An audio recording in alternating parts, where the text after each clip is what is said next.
What is going on, everyone? We are here for week 5 of the Fanatec GT3 Challenge Fixed series of track guides.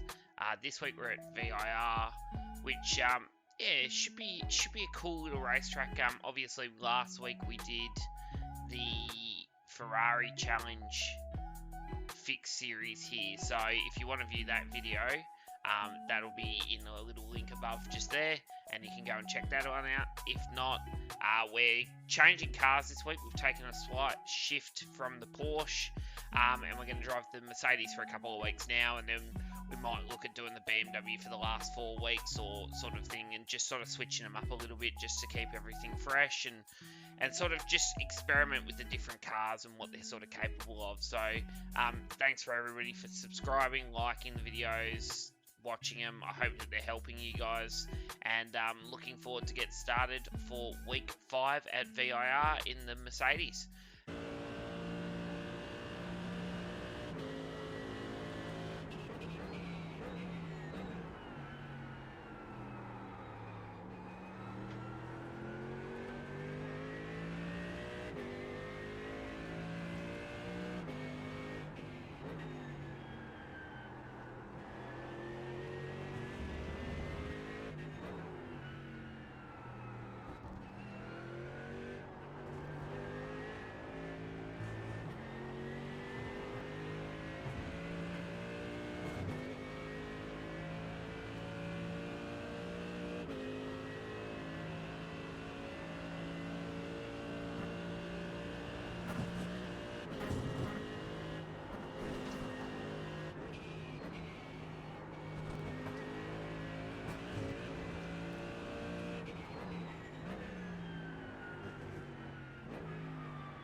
Alright guys, so now we're going to break down the lap. So as you come down into turn 1, you want to set yourself up on the left hand side. You're looking just to brake just before the 2 board. So I'm about a car length before the 2 board. There is a darker patch of grass that I tend to use. Obviously that's a little bit sort of unrealistic in a race to use. Definitely when you're out front and you've got nobody around you or you're doing clean laps, it is quite easy to spot it. But yeah, definitely when you're in that race situation, you're sort of looking for that, car length before the 2 board will give you enough sort of braking time. Nice big brake pressure down into the corner. Now, where the arrow is after the 1 board, so I actually turn in just there. So as I get to the arrow, sorry, not the 1, I start to turn the car at the corner. So I turn the car quite early. But it's more like a slight diagonal, and then you'll see the white line start to kink away from the circuit again, right at this point here. So that's when I actually start to really aggressively turn the car at the corner. In second gear, now when I clip the apex, now you would have seen in the Ferrari video I did last week, I sort of hugged a very tight line through this part here. So I came off the apex slightly, and I probably came to about this point here and was able to get the car rotating. The Merc doesn't seem to have that ability to hold it tight. As soon as you put too much steering lock in and try and load the throttle up, it does tend to sort of go the other way. So I'm having to run the car a little bit wider to then sort of cut the car back at the corner like so. I'm still hitting the second apex in the same spot. I'm just having to use more width on the circuit in the middle of the corner just so the car doesn't want to twitch and snap out of control on me. So the fixed setup's just very sort of, it moves around a lot. I wouldn't say it's oversteering because it's got grip when you're on throttle. It just tends to bounce around and sort of, it gets upset the balance really easily in the rear of the car. So coming through here, get nice and close to the curb here, aim for the house in the middle, sort of diagonal the car across, start nice big brake pressure, and then once you get to the end of the curb, you should be sort of you should arrive at the end of the curb if you're still in line with the house, and then you start to turn the car back at the corner. This is all in third gear through here, nice and close to the curb. Let the car run out to the edge of the road.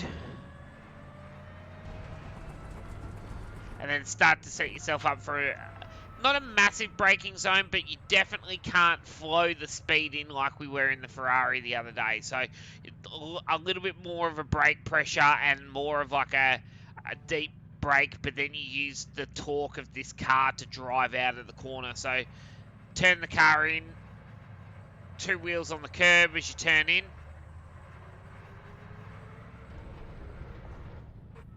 Set yourself up more to the left-hand side as you come out of the corner. That way you're just going to open up the right and you're going to be able to carry more speed through here. Then as you get to sort of about 2.5 car lengths from the apex, that's when you start to turn the car at the corner, get nice and close on the curb, sort of line up with the flag marshal hut as you're exiting the corner, and then the car will get nice and close to the curb here. Now what I'm doing here is I'm on the throttle, but I'm not like absolutely standing on it. I'm sort of more just holding a consistent throttle, like that sort of 50-60%, as you would have seen in the hot lap. I'm not trying to stamp on it and then lift off and then go again. I'm sort of finding if I can sort of keep a more consistent throttle percentage, then it's only a slight lift. So when I get to the curb on the outside right here, I start to turn the car at the corner, lift off the throttle a little tiny bit just to get the nose to start to rotate in, then pick the throttle up nice and aggressive, carry all that speed through here, over this curb, and you're just trying to straight line through the curbs as much as possible. Up through the gears, 5th gear, into 6th gear, so you come through this one, then once you come through this one, up to 6, clip this curb here, set yourself up more there, then come nice and tight through this part of the track. You want to brake just after the crest of the hill, so right here, but it also lines up with sort of the toilet and the secondary wall further down. So you sort of, as you crest over, 6th gear back to 4th, I use quite a lot of brake pressure here, get the car to point in. I turn in at the corner very early. So I'm turning in at the corner from about this point here. I want to try and carry more speed on the exit. So I attack the corner early and then pick the throttle up early. So I'm turning in.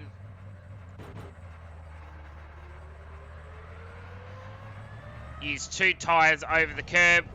Let the car track out to the edge of the road. That's in 4th gear as you're coming down the hill. Just before the 2 board, you want to brake again. Nice big brake pressure. Back to 3rd, back to 2nd. Now you turn in. Aim for the little scaffolding thing to let the car track a little bit wider. And then sort of set yourself up in line with the 2nd motel sign.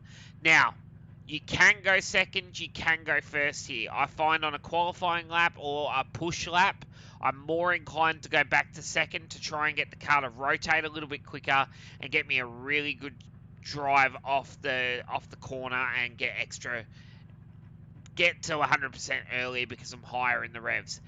The downside to that is if you're trying to manage tyre, it doesn't work, and also it can catch you out really, and you can light it up too quick and spit it. Even with these cars with traction control, you can still make mistakes, you know what I mean? So Definitely in a race run, I would lean more towards the second gear approach just to be a little bit more consistent and flow the car. But if you're really pushing for that last little bit, try first here, see if that helps you guys. So, second motel sign. And then I turn the car in at this point here. So, visibly, it's only 5 yellow squares from the end. And then once you get to that point, then you turn the car in, clip the apex, but clip it on the back half, so right at this point here, and I sort of line for that little black space of tyres in between the two motel signs where it's like somebody's sort of driven in there and knocked that one out. That's sort of my guide to go, right, I'm in a good spot, I can pick the throttle up at full noise from this point here, the car's going to push wide, going to use all the curb over the back, and we're going to run it down all through the gears. Doesn't really matter where you run down the back straight. I like to set myself up on the right hand side as we go over the crest, so I'm already in position for the braking zone. And as you come down into the corner, you're looking for the 3 board. Just after the 3 board you want to brake, so it's between the 2 and the 3. That's nice big brake application. 6 gear, back to second gear here, so lots of brake pressure. You want to aim the car at this part of the curb here. You sort of aim for the first bushy tree directly in your line of sight. So as you come over, that's as you're coming into the corner. As you get to the curb, you start to sort of slightly rotate away from it. But then as you come down, this will be third back to second. Then the car's going to start to wrap around, and then you just want to get it. As soon as you get to that tyre wall on the inside, you want to make sure you start to really lock the steering on here. Get the car on the curb. The car's going to come off the curb. I don't want you to sacrifice any mid-corner, but just try and when you come off the curb, try and be a little bit more to the right. It's just going to make this next part easier for you. Because if you're too far to the left, you have to get off the throttle here to fly it through. Where if you can hold it tight as you come off the curb, you'll see I sort of line up with the toilet demountible straight in front of me, and then from there I get a nice run down the hill up to third. I can grab this curb, the car's going to run wide. Sometimes I have to slight lift if I've carried too much speed into that corner, but it's usually pretty good. Third gear, then turn in at the end of that curb on the right hand side, use 2 tyres over the curb, stay in third. I find it just gives it a little bit more stability in driving. It does move around a little bit more, but I feel like you can actually lean on the car a little bit more as well. Coming down the hill, sort of line up with that tree directly in front as you get to the apex. Clip the apex. Let the car run to the back of the curb or onto the curb. Doesn't have to be to the back of the curb because you don't want to lose too much speed dicking around on the curb either. So then once you get to the end of the curb here and the white line starts, that's when you turn the car nice and aggressively at the corner. Aim for the DRS sign to make sure the wheel's straight and you're not putting too much steering lock in it. And then you'll carry all that speed down the front straight and back into turn 1. And there you go, guys. That is your track guide for VIR in the Mercedes-AMG GT3 car this week. I hope this has helped. Good luck for your racing, and we will see you for week 6 next week. Thanks, guys.